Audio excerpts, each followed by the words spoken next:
This is Umar Ahmed for IFL TV, proudly sponsored by Everlast. For the second time in 24 hours, I'm joined by Mr. Kalle Sauerland. How are we, Kalle?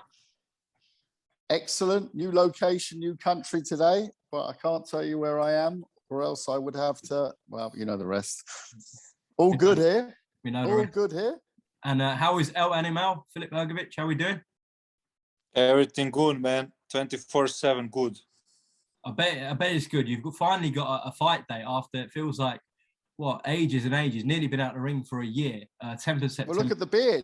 Look at the beard. You know, he said to me, no fight, I don't shave. You know, now, and you know what? I see him next week. So I'm very worried about the aggression levels. We spoke earlier, and I said to Filip, I said, are you aggressive, Filip? Are you ready for next week? And he said, Kalle, man, my camp's so long that I'm over aggressive. It's been a tough year for a lot of boxers, but what Filip's been through this year, I must say, in 20 odd years of professional boxing, I've seen some crazy processes, but this one here has been, it's been bizarre, you know, bizarre, and the timings of it as well. We can go through that in a minute. Yeah, we can. Obviously, you're out 10th of September in Austria. But Kalle makes a good point there. How have you kept yourself motivated, Filip? For me, everything is good. It is what it is. You know, I wouldn't like to this year happen again, but it is what it is. So some circumstances what I couldn't do anything, and some things happen, and I stay inactive so long. But I like to be in a gym. I train all the time. I train very, very hard, and I know what is coming for me, and I have my eyes on my goal. So I'm always motivated, and nothing can break my spirit, man. Okay, strong words there. Kalle, how many opponents did you actually offer that fight to with Filip down the IBF? No, you've got to start from the beginning of the year. Forget the IBF, that came later. So Filip flew out, January the 3rd, something like this, to Miami, beginning of January anyways, beginning of January. We were supposed to box in April. And in fact, we'd already agreed terms with, or we're close to agreeing terms with Bacoli. Not an eliminator, just a normal fight. You know, Filip wanted a step up, and Bacoli wanted it as well, to be fair to Bacoli at the time. And that was all set, you know, we were ready to go. And then we got the wonderful present, which I guess every boxer dreams of, is we got a letter 4 or 5 weeks before the date, maybe 6 weeks before the date, saying, congratulations, you are nominated to fight Charles Martin for the IBF heavyweight final eliminator, to fight, basically the winner fights Anthony Joshua. So, you know, when that hits you, you know, it's, I guess for Filip can answer it himself. I guess it's a very emotional moment. You know, it's sort of like that time, you know, when Filip knew he was going to the Olympics. This is the moment that you wait for as a professional. But unfortunately, it was the beginning of a nightmare run, which I still can't physically believe the things that have gone on. But look, we're here on a public forum, so let's name and shame some people. Let's put some names out there, because we made a lot about Michael Hunter, but let's go through them. Charles Martin, number 1. Boom. No interest. Yeah, let's go down the list. And you can just look at the top 10 IBF. I've got them in front of me now, but every single one said no. Not no, oh, you know, let's negotiate, let's do this, let's do that. They said no, not to me, by the way. This is not, you know, Kalle talking, or on the other side, DAZN or Eddie Hearn talking. No, this is the boxers' representatives writing to the IBF saying, no, thank you. We don't want to box Filip Hrgovic in a final eliminator to box Anthony Joshua. That's what it is, you know. Eventually, someone said yes. That someone, as we all know now, was Michael Hunter. So I thought, wow, Hunter, fantastic. It's a great fight. It's a fight we wanted to make anyway, as we discussed before, outside of the eliminator. And we negotiated for a long period of time. There was a purse bid, then we had a deal, then they changed the deal. Fair enough, that happens in boxing. So the purse bid came. We won the purse bid, and we moved forward. We sent them the contracts, standard contracts, IBF contracts. No, no funny games, no funny boxing business contracts. And that contract you have to sign within, I think it's 2 weeks after the purse bid. Filip signed his within 2 seconds after the purse bid. And unfortunately, Hunter pulled out after costing us 3 months negotiations, purse bid time, everything else, whatever, what have you. So, we went back. We then continued to go through the list. Hunter was, the IBF processes, you're then disqualified from the list. So he was thrown out the top 10. He ended up boxing, by the way, on an undercard somewhere. And, that shows, I mean, he went from having a very good payday to, even if he would have lost to Filip, he would have still had the money, to boxing on an undercard where he would have to box 20 times to earn the money he would have boxed to fight Filip. Then it went from that to, and sorry that I'm taking up the most of the time here, but I have to explain the whole process. Carry on. He then went Kalle, through, I don't know, Ortiz. My battery, my battery will die. Your battery, yeah, exactly. But you get my point. We went for every single opponent, and now we are where we are. We're taking a fight in between, and then we will start through the process again afterwards, and eventually someone will either say yes or we will just be made mandatory, in my opinion, because there's no other way that the IBF can move forward if there's no one in the top 10. In fact, the IBF almost said that, even if you come with someone who's maybe 11 or number 12, we might look at it. But even those people were saying no. But Coley, who agreed before, suddenly said he needed a tune-up. You can't disrespect what they're saying, because that's they're the fighters, and if that's their decision. It's just a very strange situation when you know that a Joshua fight is one of the biggest fights in boxing. One of the top 3 names in boxing today: Canelo, Fury, Joshua, probably the biggest names. And you've just got to beat the one man to get to that name. So, that's all really that can be said. So the plan is now we've got a fight which, we hope isn't a banana skin. I don't think so. Obviously on September the 10th in Austria, live on DAZN.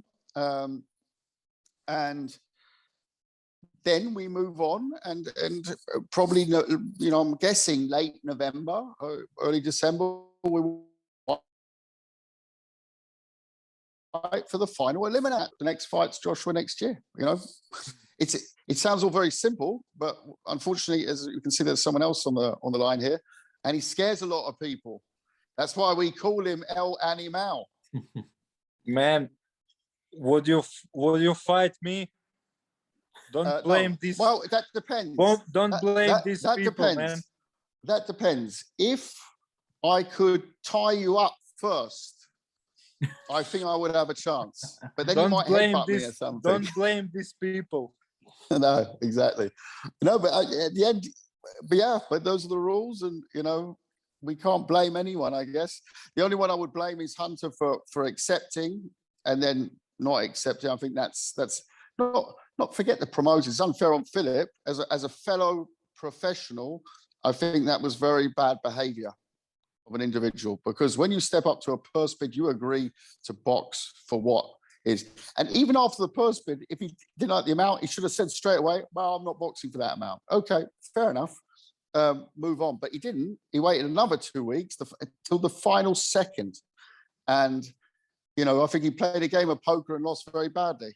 So, you know, that's what it is. But I can't look at Michael Hans. We don't represent Michael Hans. We represent Filip, and that really was very unsportsmanlike behaviour for me. And we have to move on now. And you know, we're still top-ranked IBF challenger. And let's see who wants to take it. You know, Kalle, you've been in this sport for a very, very long time. Have you ever heard of a situation like this before?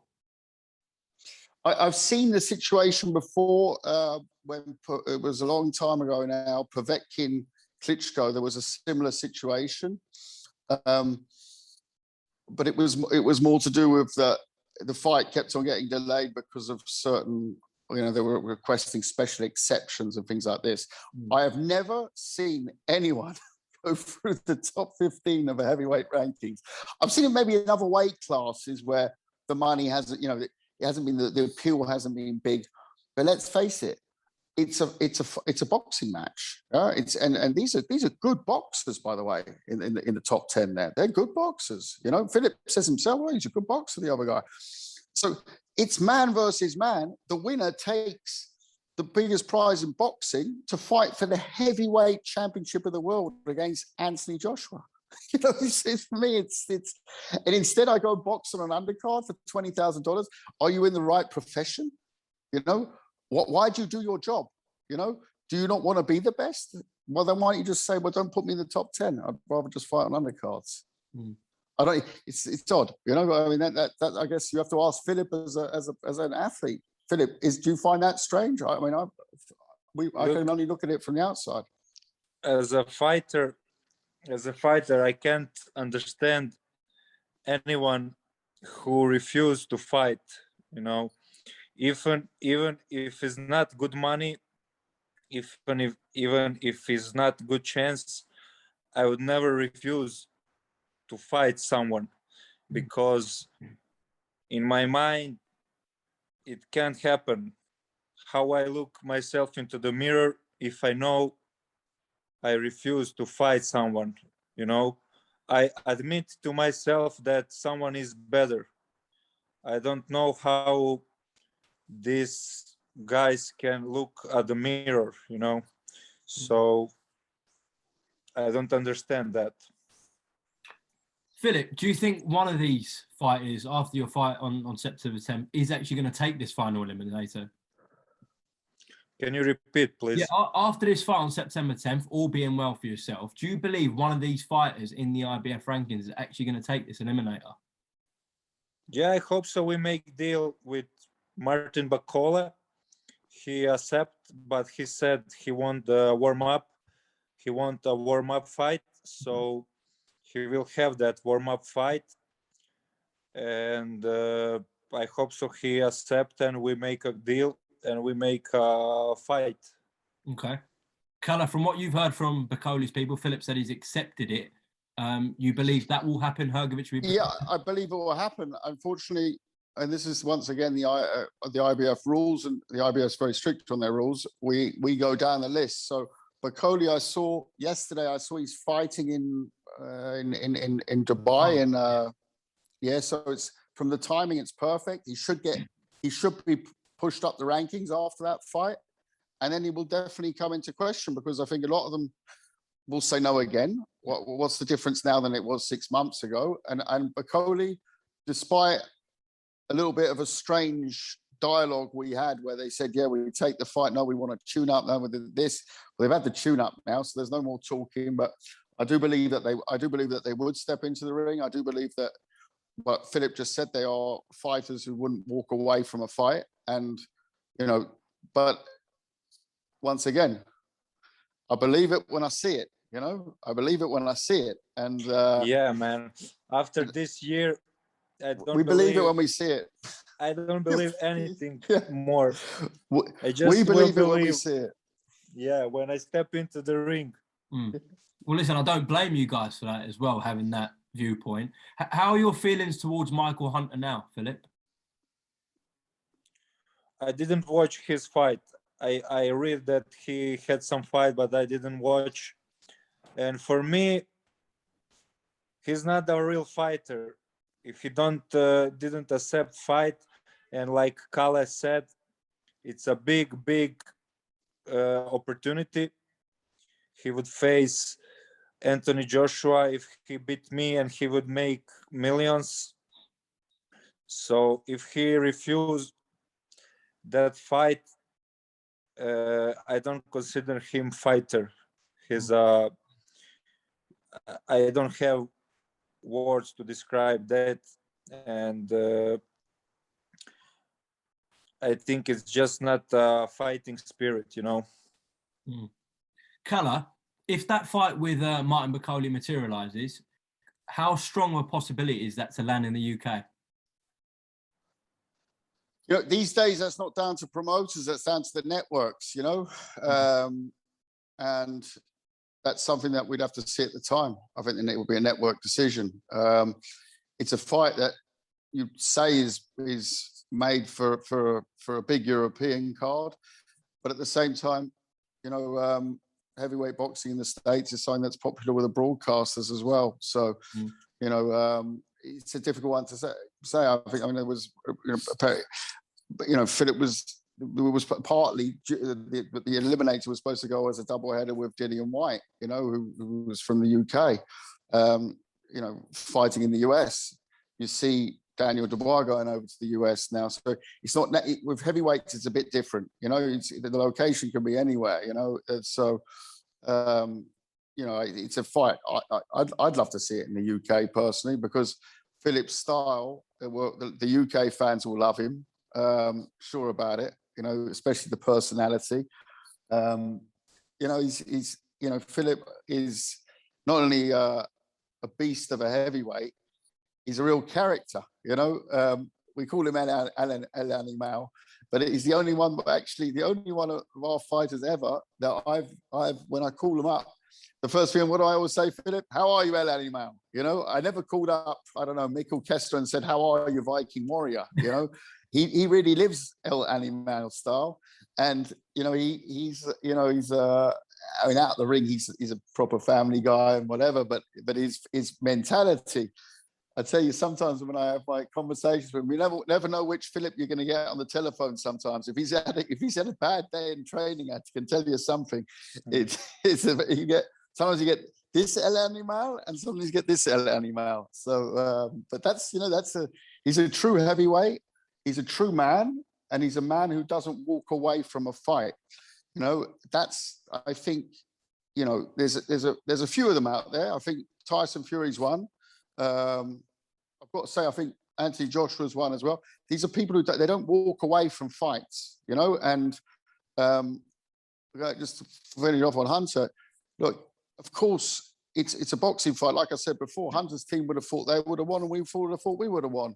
But he would have walked away, even as a loser, with several $100,000. Yeah, several $100,000. That's more money than he would make on 20 undercards. It's you know, it's a lot of money. I can't remember the exact split on the purse bid, but it was a substantial amount. I think it was around $400,000 or something.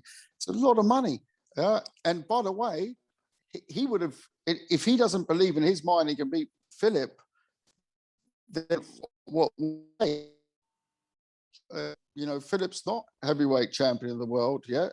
We know he will be, but he's not yet. So, you know, he's the head of the chasing pack, in my opinion, you know, but he's not heavyweight champion of the world yet. So if Hunter and the others aren't prepared to test themselves against that and walk away from that fight, is, for me, you know, it's incredible. I mean, he has there's a big network behind him. Yeah, there's a lot of money available for challengers. Much more money than someone were being offered 10 times of what they normally earn. You know, a lot of money. But it's not even like, oh, well, it was, you know, Hrgovic, you know, didn't bring any money to the table. We brought a lot of money to the table. I can tell you that now. You saw that on the purse bid. We were the only ones who bidded, by the way. Yeah? It wasn't like Hunter had like loads of US networks bidding for him. There wasn't a single one. We were the only ones who put in a bid, and we still put in a big bid because we didn't want him to walk away because of money. We said, no, we'll put in a fair bid, you know, so you can't say that, oh, it was too little money, I'll walk away. You went over and boxed for a 20th of that And by the way, Philip, you said you didn't see him on TV. I don't think it was on TV, so don't worry about that. So that that's what it is, And but I've got to say, a lot of fighters would have gone home after every time. Philip has stayed in camp. This guy's done a 9-month camp. We can laugh about it now. Philip's not laughing, and I feel sorry for the opponent next week. This camp? When's that? Yep. I started this camp last summer, so at maybe July, August last year. So more than 1 year. I had 2 fights last year. I just continued training. I didn't stop. So over the 1 year in training camp and all the time training hard. So yeah, it's been a phenomenal year in terms of what he's been through. But I think that aggression will come out on September the 10th, and then most importantly at the end of the year, and justice will be seen. So that's how we have to look at it. But at the end of the day, it's been an incredible ride this year. It really has. You need to take care of your animal. You need to give exactly. him some meat. He calls me up and says, "I need food." I remember a good story after the first lockdown was last year. Philip said to me, "Look, when's the fight?" I said, "Look, I think we can get you out so-and-so date." I can't remember the exact dates. It was after everything stopped, the first lockdown, but he was still training in first lockdown. He said, "Kalle, just give me someone to punch in the face." So I've had a few comments from boxers on the phone before. That one I didn't quite know how to answer to. So I remember we put him out in Denmark a couple of weeks later before he had a proper fight. And and at the end of the day, this has been a hell of a ride this year. But we've got that position, and we're going to make the most of it.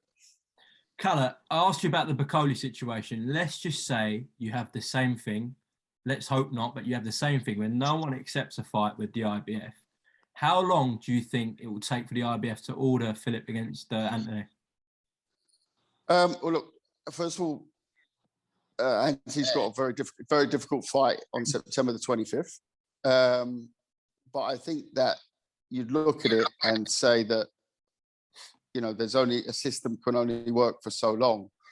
But I do believe that there are people now in the top 15 who realise that maybe last time the fight was too early, maybe whatever it was, or the other ones who haven't been active. A lot of heavyweights have not been active at all. And those ones will now look. Well, I didn't have the fight. I didn't take it last time, but nothing else happened for me. So maybe they take it now. So that's how I see it. But I do think that if we get down to Bacoli on the rankings, because we will have to go through the rankings, I would be surprised if they didn't take the fight. And we very very close contact with his management team, and that's that normally works.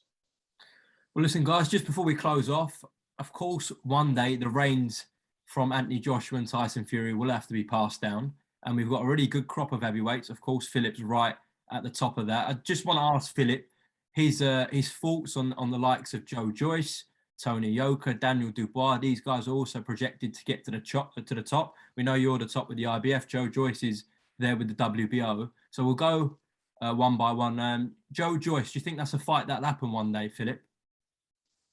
For me, mm-hmm. I hope so. Yeah, he beat me in the amateurs. I would like to get revenge. Sorry.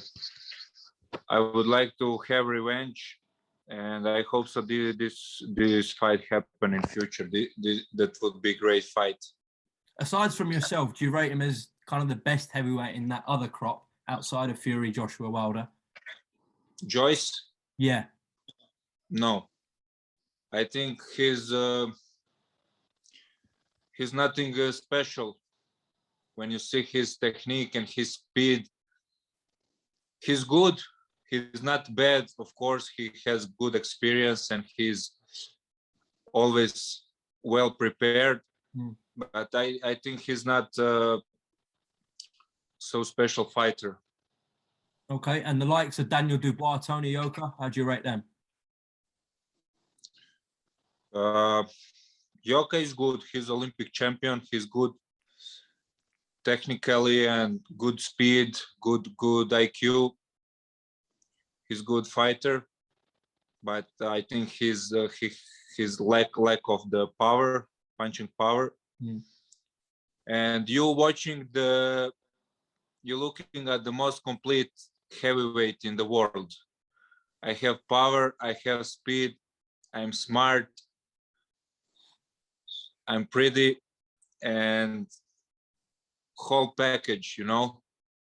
So I will be the best heavyweight on the world soon. You said about Yoka, but what about Daniel? You understand that? We got you, Philip. We got you, Alan. You need to come to the UK one day. You need to fight here. Don't tell me, tell this pretty boy. He will. On the other side. He will. Pretty boy. UK, Pretty boy, make me some fight in the UK. People want we're to coming. see me. UK, we are coming. For Coley in the UK, that's a good one. What about Daniel Dubois, Philip? How do you rate Daniel Dubois? Ask him how was on the sparring. Ask Daniel. Yeah, ask him. I don't want to say anything. Okay, we'll leave that one there, I think. I hope so. He will be honest. Okay, well, listen, Philip, best of luck 10th of September in Austria live on DAZN. Make sure you're watching. Kalle, appreciate your time as always. Is there anything you'd like to add before we go? Yeah, Kalle, you talk too much. My dog went to sleep. You talk too much, man. Oh, there's my Pippa. There's my Pippa. She's getting big, eh? Getting big. Yeah, he's big. Look him. Yeah. Kalle. There you go, Pippa. There I am. I bring him to Klagenfurt to meet you. You must bring him. We make the ring walk with Pippa. Yeah? Yeah.